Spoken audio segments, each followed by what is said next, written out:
अस्सलामु अलैकुम वरहमतुल्लाहि वबरकातुहू। नहव क़ासमी का ये तीसरा वीडियो होगा। इसमें हम लोग क्या करेंगे कि कुछ पेज को अभी छोड़ देंगे। जैसे आप जुमले की जो तकसीम है, तो जुमले खबरिया, जुमले इंशाइया, यहाँ से आप पेज नंबर 7 से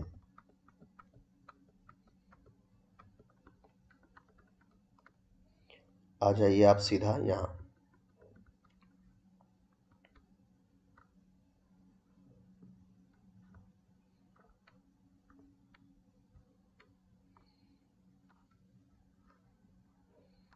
चलिए,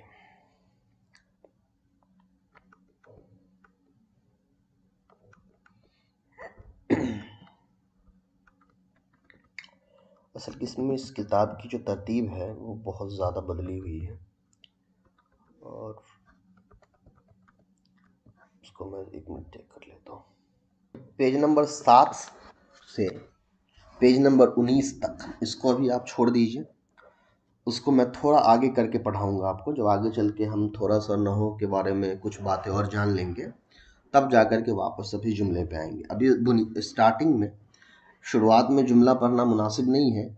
जुमले से पहले हमको हर एक लफ्ज़ की जो अकेला जो लफ्ज़ है, मुफरद अल्फाज, उसके बारे में पहले सारी बातें जानना ज़रूरी है कि मुज़क्कर, मुअन्नस, मारिफा, नकेरा, ये वाहिद, तस्निया, जमा, ये सारी चीज़ें क्या होती हैं। तो मैं डायरेक्टली यहाँ आया हूँ हुरूफ जार्रा पे। बाकी जो चीज़ छूट गई है, जो मैंने अभी छुड़वाया है आपसे, इसको वापस जब ज़रूरत पड़ेगी और जहाँ हम लगेगा कि अब पढ़ाना चाहिए, वापस वहाँ करके इंशाल्लाह मैं फिर ज़रूर आपको पढ़ाऊँगा। तो अभी आप सीधा आ जाइए हुरूफ जार्रा पे। हुरूफ जार्रा से मैं इसलिए शुरू कर रहा हूँ कि पिछले सबक में मैंने आपको अलामत इस्म पढ़ाया था और अलामत इस्म के अंदर मैंने बताया था कि हुरूफ जार्रा जो है ये भी अलामत इस्म होता है। तो सबसे पहले उसी लिए आज हम लोग हुरूफ जार्रा के बारे में पहले पढ़ेंगे। हर्फ जार्रा और हुरूफ जार्रा क्या है वो समझ लीजिए। मैंने पिछले सबक में भी बताया था कि हुरूफ जार्रा एक चंद हुरूफ का नाम है जिनको हुरूफ जार्रा कहा जाता है। और हुरूफ जार्रा क्यों कहा जाता है और ये हुरूफ क्या है पहले समझ लीजिए। हमने पहले भी हर्फ के बारे में पढ़ा है कि हर्फ एक ऐसा लफ्ज़ होता है जिसका ना अपना माने होता है, ना उसके अंदर कोई ज़माना होता है। लेकिन हर्फ का जब इस्तेमाल किसी फेल या इस्म के साथ जोड़ करके करते हैं तब उसका माना समझ में आता है, लेकिन तने तनहा अकेले हर्फ का मतलब समझ में नहीं आएगा। जैसे इला हर्फ जर है, तो अगर मैं सिर्फ इला बोलूँगा तो आपको समझ में नहीं आएगा कि इला क्या है। लेकिन जब मैं उसको पूरे जुमले में जोड़ रहा हूँ कि ज़हबा राशिदुन इलल मस्जिद, कि राशिद मस्जिद की तरफ गया, तो इला के माने होता है की तरफ।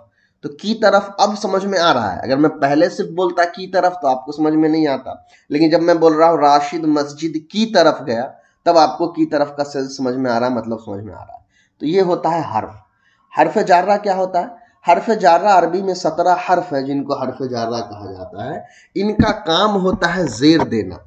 ये जेर देते हैं, इसीलिए इनको जार्रा कहा जाता है, यानी ऐसा हर्फ जो जेर देने का काम करते हैं। और ये जेर किसको देते हैं? तो पिछले सबक में हम लोगों ने पढ़ा कि हुरूफ जार्रा इस्म को जेर देते हैं। अब आगे देखिए, मुलाहजा देखिए, मिसाले बाला में पहले फेल है, फिर इससे इसमें मरफू राशिद फाइल है जिसने जाने का काम किया है। इसके बाद इलाह एक ऐसा हर्फ है जिसने दो काम किए। आप अभी इन सब चीज़ों को छोड़ दीजिए, फेल, मरफू, फाइल, ये सब क्या है, इसको अभी आप छोड़ दीजिए। इलाह हर्फ जर है जिसने दो काम किया है। क्या काम किया है आइए देखते हैं। एक तो ज़हाबा का अपने माबाद अल मस्जिद से ताल्लुक़ कायम किया और दूसरा अपने माबाद इस्म को जेर दिया। तो आपको ये भी अभी नहीं ध्यान देना है कि ज़हाबा के अपने माबाद मस्जिद से ताल्लुक़ कायम किया, उसको भी अभी आप छोड़ दीजिए। अभी सिर्फ आप इस पर ध्यान दीजिए कि उसने अपने माबाद के इस्म को जेर दिया, यानी इलल मस्जिद था ना, तो मस्जिद इस्म था, उसको उसने जेर देकर के मस्जिदी कर दिया। तो हरफ जर के असल में दो काम बताए गए यहाँ पे। एक, हर लफ्जी एतबार से क्या तब्दीली हुआ कि उसने मस्जिद को जेर दे दिया, क्योंकि इस्म को जेर देता है हरफ जर। और दूसरा काम क्या किया, पीछे जो है जाना, जाने को मस्जिद के साथ जोड़ दिया कि कहाँ गए, मस्जिद की तरफ गए। तो ये मानवी एतबार से हो गया है ना। ये अभी अगर आपको समझ में नहीं भी आ रहा है तो कोई बात नहीं, अगर आप समझ गए तो बहुत अच्छी बात है।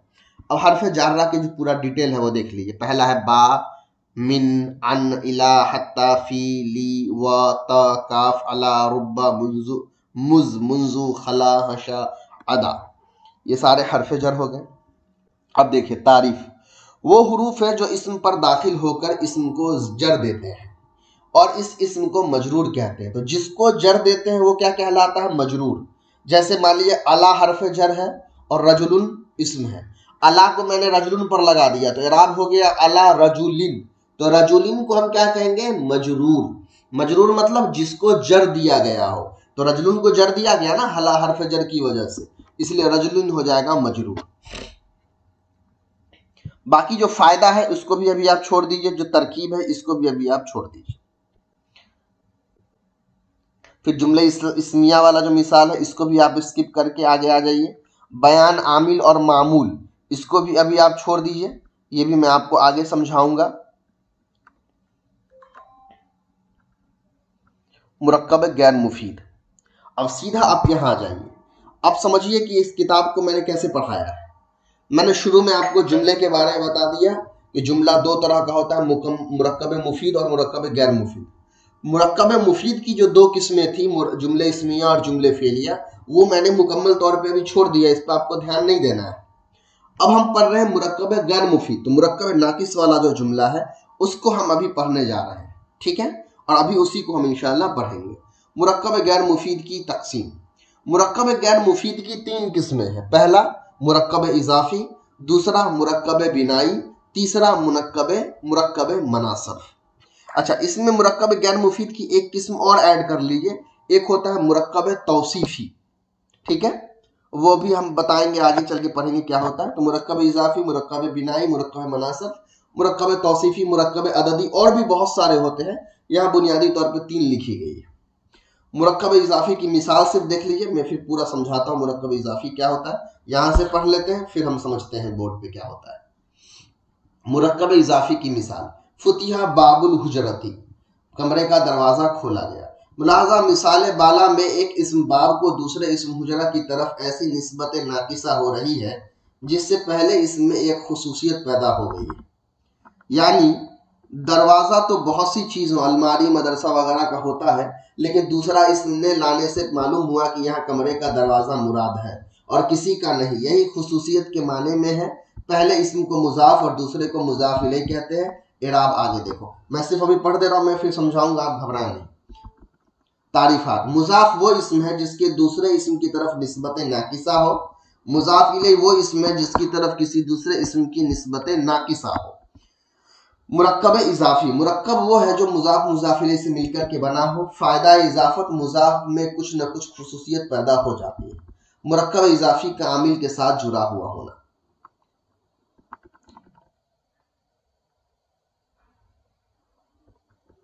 अब इस पर आपको ध्यान नहीं देना, इसको भी स्किप कर दीजिए।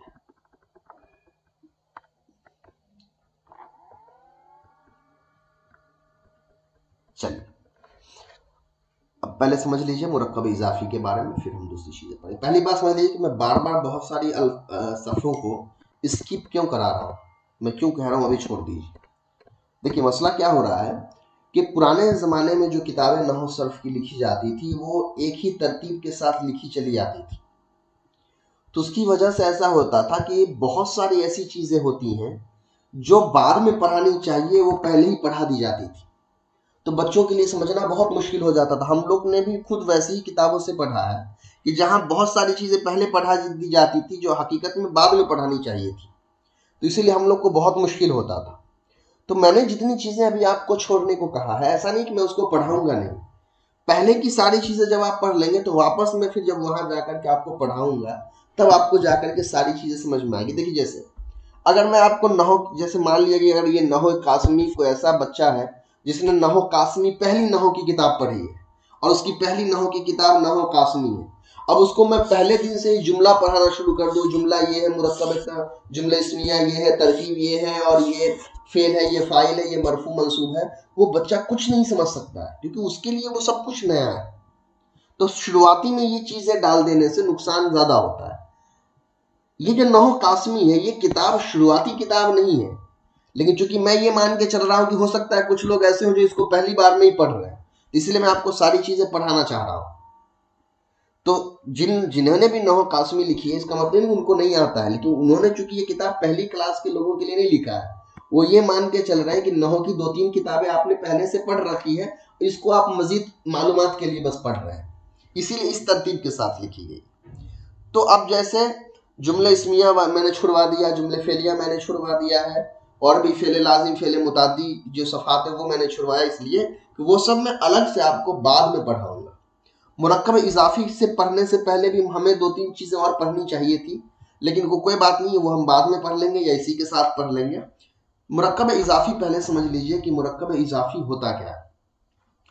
सबसे पहली बात, एक चीज और समझ लीजिए पहले, यहाँ पे ये तीसरा वीडियो है नहू कासमी का। किताबों में बहुत सारी चीजें उलटफेर हुई और मुझे बदलना पड़ा, बार बार ये पेज छोड़िए वो पेज छोड़िए, तो आप कंफ्यूज भी कर सकते हैं, इसलिए मैं एक तरतीब बता देता हूँ। पहली वीडियो से सिर्फ आपको इतनी बात समझनी है कि इस्म फेल हर्फ क्या होता है, और दूसरी वीडियो से आपको सिर्फ इतनी बात समझनी है कि अलामत इस्म फेल और हर्फ क्या है, बस इसके अलावा और आपको कुछ नहीं समझना है। और तीसरी वीडियो से आप मुरक्कब इजाफी को पढ़ेंगे कि मुरक्कब इजाफी क्या है, और इसके साथ अगर वक्त रहा तो फिर मैं मुज़क्कर मुअन्नस जो है वो भी पढ़ा दूंगा। चलिए सबसे पहले मुरक्कब इजाफी समझ लीजिए। मुरक्कब इजाफी क्या है? मुरक्कब नाकिस की एक किस्म है। मुरक्कब नाकिस की एक किस्म होने का मतलब ये हुआ कि मुरक्कब इजाफी का जब भी हम तर्जमा करेंगे तो अधूरा तर्जमा होगा। क्यों अधूरा तर्जमा होगा? इसलिए कि ये जुमला खुद अधूरे जुमले की एक किस्म है। तो मुरक्कब नाकिस खुद अधूरा जुमला बनाता है, और उसी की एक किस्म है मुरक्कब इजाफी, तो ये भी अधूरा जुमला बनाएगा। तो इतनी बात समझ में आ गई कि मुरक्कब इजाफी क्या करता है? अधूरा जुमला बनाता है। अब समझिए, मुरक्कब इजाफी जो होता है दो लफ्जों से मिलकर के बना हुआ होता है। एक को हम कहते हैं मुजाफ और दूसरे को हम कहते हैं मुजाफ इलैह। अब मुजाफ और मुजाफ इलैह क्या होता है, जरा उसको समझ लीजिए। मुजाफ और मुजाफ इलैह बहुत आसान अंदाज में अगर समझना है आपको, तो मुजाफ को आप कहिए कि मुजाफ मिल्कियत को कहते हैं, और मुजाफ इलैह कहते हैं मालिक को। अब मिल्कियत और मालिक क्या होता है जरा समझिए। मालिक जिसके कब्जे में सब कुछ होता है, और मिल्कियत मालिक के कब्जे में जो चीजें हैं वो सब उसकी मिल्कियत है। मिसाल के तौर पे मैंने कहा जैद की कलम। अब जैद की कलम बोल करके मैं पूछूं कि आप बताइए कि इसमें मालिक कौन है और मिल्कियत कौन है, आप आसानी से समझ जाएंगे। मालिक कौन है? जैद है। और जैद के कंट्रोल में क्या है? जैद के कब्जे में कौन सी चीज है? कलम है। तो जैद हो गया मालिक और कलम हो गया मिल्कियत। अब इसी को जब हम मुजाफ मुजाफ इलैह में पूछूं कि जैद मुजाफ है या मुजाफ इलैह है, तो जैद क्या है? मालिक है, तो जैद हो जाएगा मुजाफ इलैह, और कलम क्या है? मिल्कियत है, तो कलम हो जाएगा मुजाफ। तो मुजाफ और मुजाफ इलैह क्या होता है? मुजाफ इलैह मालिक होता है जिसके अंडर में, जिसके कंट्रोल में कोई चीज होता है, और मुजाफ वो सामान होता है जो मालिक के अंडर में होता है। सामान भी हो सकता है, कुछ और भी हो सकता है। चलिए, तो मुजाफ और मुजाफ इलैह आपको समझ में आ गया होगा। लेकिन फिर भी सवाल ये पैदा होता है कि भाई अगर अरबी में लिखा हो तो हम क्या समझेंगे? फर्ज करिए मैंने यहां पर लिख दिया कलमु ज़ैदिन, कलमु ज़ैदिन मैंने लिख दिया, और अब आप फर्ज करिए, मान लीजिए कि ना आपको कलम का मतलब पता है ना आपको जैद का मतलब पता है, तो आप मालिक और मिल्कियत भी नहीं पहचान सकते हैं कि इसमें कौन मालिक है कौन मिल्कियत है। और जब आप मालिक और मिल्कियत नहीं पहचान सकते हैं, तब आप ये भी नहीं पहचान पाइएगा कौन मुजाफ है कौन मुजाफ इलैह है। तब इसका क्या हल है? तो उसके लिए कुछ उसूल मैं बताता हूं, उसको देख लीजिए। पहला, मुजाफ हमेशा पहले आता है, ठीक है, मुजाफ पहले आता है और मुजाफ इलैह बाद में। अब देखिए आसानी से समझ गए, पहले कौन आया है? कलम, तो ये हो जाएगा मुजाफ। बाद में कौन आया है? जैद, तो जैद हो जाएगा मुजाफ इलैह, इसलिए कि मुजाफ इलैह बाद में आता है और मुजाफ जो होता है वो जुमले में पहले इस्तेमाल होता है। एक तो ये सूरत हो गई। दूसरा कायदा समझ लीजिए, जो मुजाफ होता है, मुजाफ पर अलिफ लाम और तनवीन ये नहीं आता है। इसीलिए आप देखिए कलमु जो है, कलमु पे ना अलिफ लाम लगा हुआ है और ना तनवीन लगा हुआ है, ठीक है। तो ये दूसरा कायदा हो गया। पहला कायदा क्या है? मुजाफ हमेशा पहले आता है, मुजाफ इलैह बाद में आता है। दूसरा रूल ये है, जो भी लफ्ज मुजाफ बनेगा उस पर अलिफ लाम और तनवीन दोनों में से कुछ नहीं लगा सकते हैं। इसीलिए कलमु मैंने लिखा है, कलमुन नहीं लिखा है। और मुजाफ इलैहि पर आप लगा सकते हैं, आपको अलिफ लाम लगाना है आप अलिफ लाम लगाइए, आपको तनवीन लगाना है आप तनवीन लगाइए, कोई मसला नहीं है। तीसरा जो अहम रूल है वो ये कि मुजाफ इलैहि पर जो होता है हमेशा जेर होता है। मुजाफ इलैहि पर क्या होता है, हमेशा जेर होता है। इसीलिए देखिए ज़ैदिन पर क्या है, जेर है। अच्छा, मुजाफ इलैहि पर जेर होता है तो मुजाफ पे आप कोई भी एराब लगा सकते हैं, जबर जेर पेश, मुजाफ इलैहि पर हमेशा जेर रहेगा। एक मिसाल देख लीजिए और अच्छे समझ में आ जाएगा। पहला मिसाल मैं दे रहा हूं, देखिए तनवीन वाली, मुजाफ इलैहि के तनवीन वाली, तो कलमु ज़ैदिन हो गया। दूसरी मिसाल मैं दे रहा हूं कलमुर रजुली, अलिफ लाम वाली, मुजाफ इलैहि पे दोनों लगा सकते हैं, अलिफ लाम और तनवीन भी। हाँ, ये याद रखना कि एक साथ दोनों नहीं लगा सकते हैं। अरबी में एक ही लफ्ज पे एक साथ आप अलिफ लाम और तनवीन दोनों नहीं लगा सकते हैं। जैसे आप ये नहीं कह सकते हैं कि अर्रजुलुन, ये गलत हो जाएगा। या तो आप अर्रजुलु कहिए या फिर आप रजुलुन कहिए। चलिए, ये मिसाल हो गई। अब मुजाफ की अलग अलग मिसाल देख लीजिए। आप कलमा ज़ैदिन भी लिख सकते हैं, आप कलमी ज़ैदिन भी लिख सकते हैं, लेकिन मुजाफ का इराब देख रहे हैं, तीनों बदल गया। जबर जेर पेश तीनों लगा सकते हैं मुजाफ पे, लेकिन मुजाफ इलैहि पर हमेशा आपको जेर ही लगाना है। जेर के अलावा कोई दूसरा इराब मुजाफ इलैहि पर नहीं देना है। तो ये हो गया आपका मुजाफ इलैहि का रूल। अब देखिए, अरबी में आप लिखते हैं मुजाफ को पहले और मुजाफ इलैहि बाद में, कलम मुजाफ ज़ैदिन मुजाफ इलैहि। लेकिन उर्दू में आप क्या बोलते हैं, जैद की कलम। तो उर्दू में क्या करते हैं, मुजाफ इलैहि को आप पहले बोलते हैं और मुजाफ को आप बाद में बोलते हैं, तो उल्टा हो जाता है तर्जमा।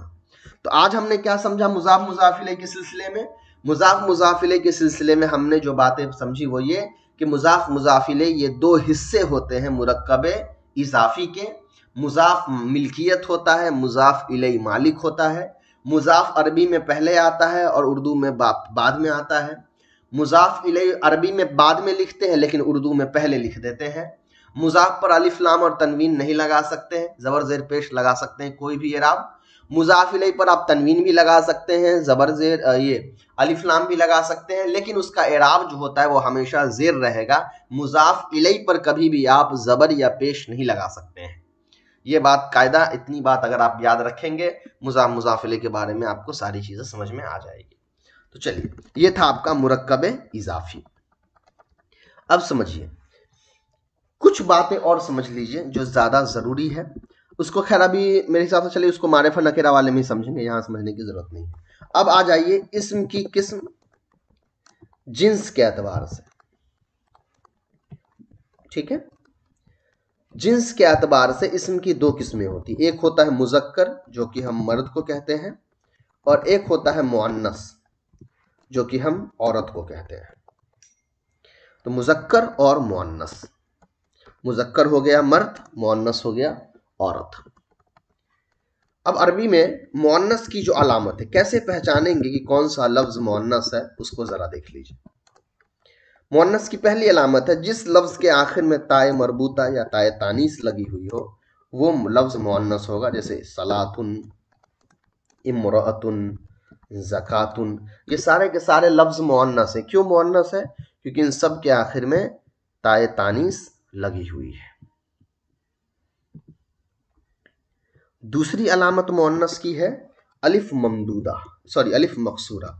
अलिफ मकसूरा कहते हैं यहाँ पर जो खरा जबर होता है उसको, जैसे हुबला, सुगरा, कुबरा, ये सारे के सारे वर्ड जो हैं ये मुअन्नस है। क्यों मुअन्नस है? क्योंकि इन सब के आखिर में अलिफ मकसूरा लगा हुआ है। तीसरा है अलिफ और हमजा। ये जो या जैसा मैंने लिखा है इसको आप हमजा रखिएगा, हमजे का प्रॉपर फॉन्ट नहीं है मेरे पास। तो अलिफ और हमजा, जिस लफ्ज के आखिर में आपको हम अलिफ और हमजा दिख जाए वो लफ्ज मुअन्नस होगा। जैसे ज़हराऊ, बैज़ाऊ, ये सारे के सारे लफ्ज मुअन्नस हो जाएंगे।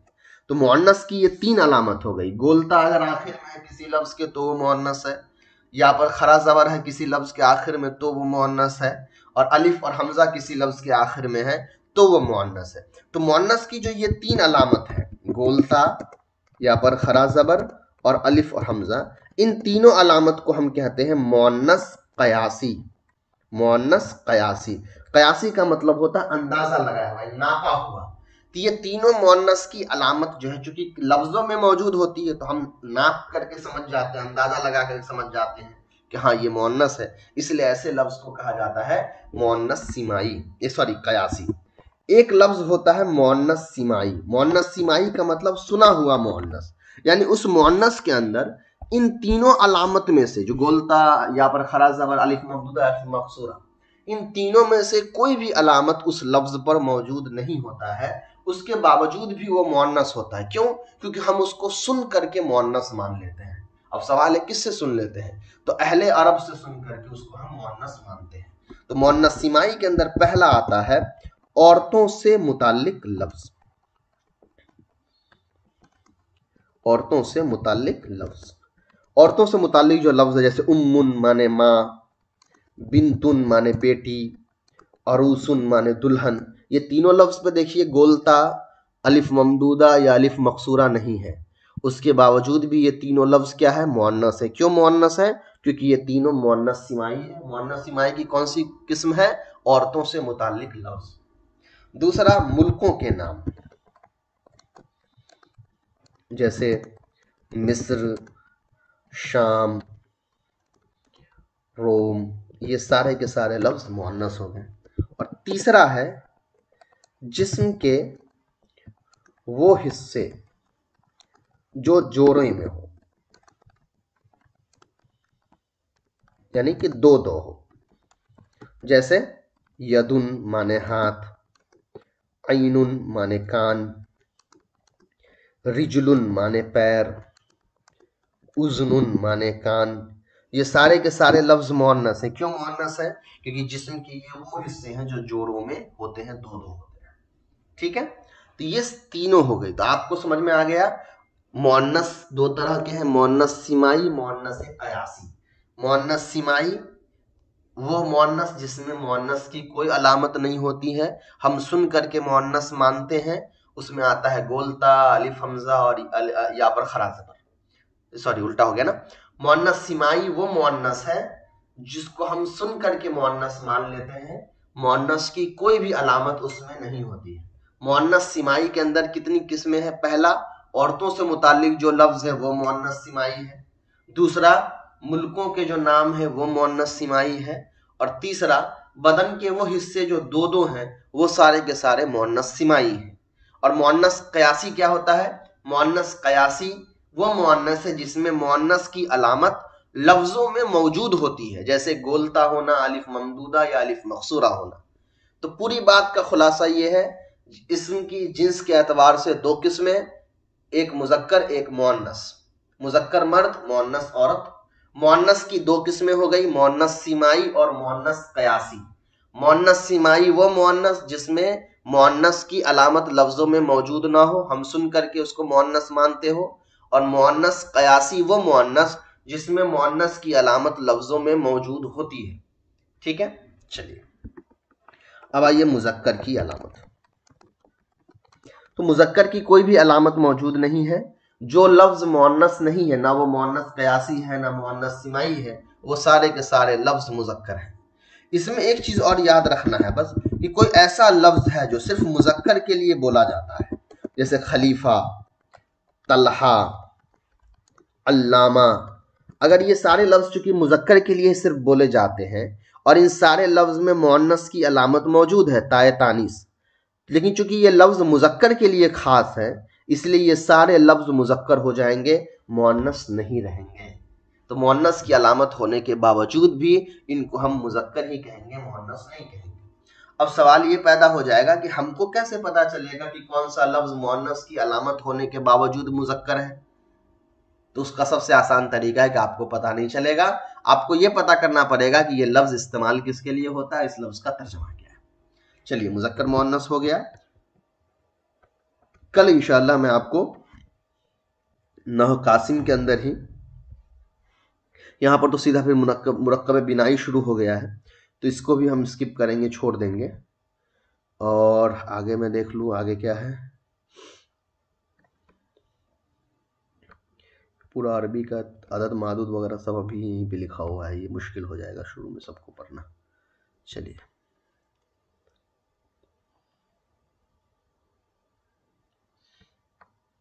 मुरक्कब मनासर्फ इसको भी अभी छोड़ देना है, यानी मुरक्कब इजाफी के बाद पूरा पेज आपको स्किप कर देना है और फिर आपको आना है अलामात फेल के पास, पेज नंबर 39 से। फिर यहाँ से इंशाल्लाह मौरब मबनी वगैरह का बयान है। तो अभी फ़िलहाल इस किताब से नहीं पढ़ेंगे, 2 दिन नहीं पढ़ेंगे, 2-3 सबक मुझे और पढ़ाना, जैसे मारिफा नकेरा, वाहिद तस्निया जमा, ये 2 चीज़ पढ़ाऊँगा, और मुरक्कब तौसीफ़ी यानी जो मौसूफ़ सिफ़त है, ये 3 चैप्टर कल मैं इंशाल्लाह पढ़ाऊँगा, कल या फिर परसों तक, और उसके बाद फिर इस किताब पर वापस आएंगे इंशाल्लाह। ठीक है।